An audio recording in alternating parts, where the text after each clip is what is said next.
हा किस्सा आहे 1975च्या आणीबाणीच्या काळातील। इंदिरा गांधींनी देशावर आणीबाणी लादली होती आणि त्यासाठी 20 सूत्री कार्यक्रम जाहीर केला होता। हा कार्यक्रम देशभर लागू करण्यासाठी काँग्रेस सरकार प्रयत्नशील होतं। महाराष्ट्रात काँग्रेसचे नेते वसंतदादा पाटील ग्रामविकास मंत्री होते।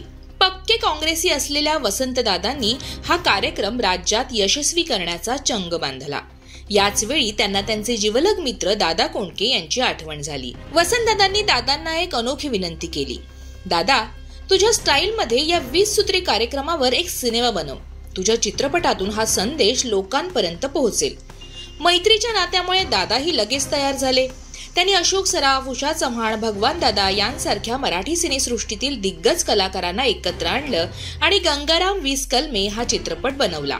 पण चित्रपट पूर्ण होईपर्यंत देशाचं राजकीय वातावरण पूर्णपणे बदललं। इंदिरा गांधींच्या आणीबाणी विरोधात देशभर संतापाची लाट उसळली। महाराष्ट्रात दुर्गा भागवत, SM जोशी यांसारख्या दिग्गजांनी आंदोलनाची धुरा सांभाळली। इंदिरा गांधीची लोकप्रियता रसातळाला गेली। अखेर त्यांनी आणीबाणी मागे घेतली आणि जनता पक्षाचं सरकार सत्तेत आलं। या सगळ्या कोलाहलात दादांचा गंगाराम 20 कलमे हा चित्रपट अडकला, कारण 20 सूत्री कार्यक्रमाबद्दल लोकांमध्ये तीव्र नाराजी होती। अशा वातावरणात चित्रपट प्रदर्शित केला असता तर दादांना प्रचंड टीकेला सामोरं जावं लागलं असतं, कदाचित दगडही खावे लागले असते। दादा पुरते हतबल झाले। चित्रपटात त्यांचा मोठा पैसा गुंतला होता। आता काय करायचं हा प्रश्न त्यांना सतावू लागला। अशातच त्यांना महाराष्ट्राचे विनोदाचे बादशहा पु ल देशपांडे यांची आठवण झाली। पु ल हे आणीबाणी विरोधी चळवळीत सक्रिय होते आणि त्यांनी यापूर्वी चित्रपट निर्मितीही केली होती। त्यामुळे दादांना वाटलं की पु ल यांना यातून मार्ग काढता येईल। दादा चित्रपटाची स्क्रिप्ट घेऊन पु ल यांना भेटायला गेले, पण पु ल घरी नव्हते। त्यांच्या पत्नी सुनीताबाई घरी होत्या। दादा आणि सुनीताबाई यांची सेवा दलापासूनची मैत्री होती। दादांनी सगळा प्रकार सांगितल्यावर सुनीताबाईंनी त्यांची चांगलीच कान उघडणी केली। तेवढ्यात पु ल घरी आले आणि दादांनी त्यांना स्क्रिप्ट दिली। सांगितलं, पु ल तुम्हीच मला यातून बाहेर काढू शकता।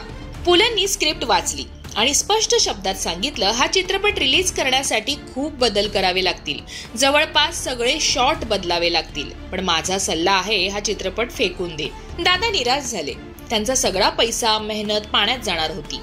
नवीन चित्रपट बनवण्याचं धाडसही त्यांच्यात उरलं नव्हतं। ते उदास मनाने इंग्रजी चित्रपट बघत दिवस काढू लागले, पण त्यांच्या डोक्यात सतत गंगारामच फिरत होता। अखेर एक दिवस दादांच्या डोक्यात कल्पनेची पाल चमकली। त्यांनी चित्रपटाच्या कथानकाला नवं वळण द्यायचं ठरवलं। चित्रपटात बचत, दारूबंदी, नसबंदी यासारखे चांगले मुद्दे होते। दादांनी ठरवलं की याच मुद्द्यांचा वापर इंदिरा गांधी आणि त्यांच्या धोरणांविरोधात करायचा। त्यांनी चित्रपटाचं कथानक बदलून इंदिरा गांधी आणि त्यांच्या धोरणांवर अप्रत्यक्ष टीका करण्याचं ठरवलं। त्यासाठी त्यांनी काही छोटे मोठे बदल केले।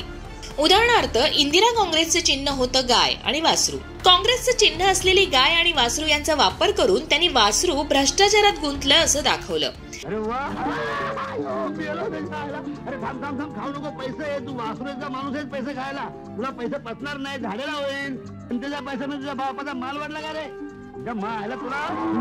तुझ्या लाडामुळे खासदार झालाय ते, तुला आता कौतुक वाटत असेल पैसे खातो म्हणून। उद्या तुझं पोर बैल झाल्यावर करोडो रुपये खाईल, तेव्हा कसं वाटेल? वाहन दाखवायला जागा उरणार नाही। गोमाता असलीस तरी बदनाम होशील। काही नवीन शॉट शूट केले आणि चित्रपटाचं नाव राम राम गंगाराम असं बदललं। या छोट्या बदलांनी चित्रपटाचा चेहरा मोहराच बदलला। चित्रपटाचा अंतिम ट्रायल झाला तेव्हा SM जोशी, पु ल देशपांडे आणि नागा गोरे यांना खास आमंत्रित करण्यात आलं। त्यांनी बदलांना मान्यता दिली। पु लंना तर विश्वासच बसला नाही की दादांनी फक्त काही शॉट्स बदलून इतका मोठा बदल घडवला। चित्रपट पाहिल्यावर पु ल दादांना म्हणाले, दादा बरं झालं तू सगळं पुन्हा शूट केलंस। दादांनी सांगितलं की त्यांनी फक्त काही शॉट्सच बदलले आहेत। हे ऐकून पु ल यांना आश्चर्य वाटलं। त्यांनी कौतुकाने दादांच्या पाठीवर थाप मारली।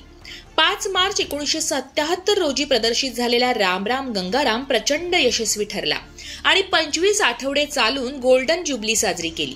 विशेष म्हणजे चित्रपट प्रदर्शित होईपर्यंत 1980 मध्ये इंदिरा गांधी पुन्हा सत्तेत आल्या होत्या, पण चित्रपटाच्या विनोदी स्वरूपामुळे आणि काळ पुढे गेल्यामुळे त्याला सेन्सॉरशिप किंवा विरोध झाला नाही।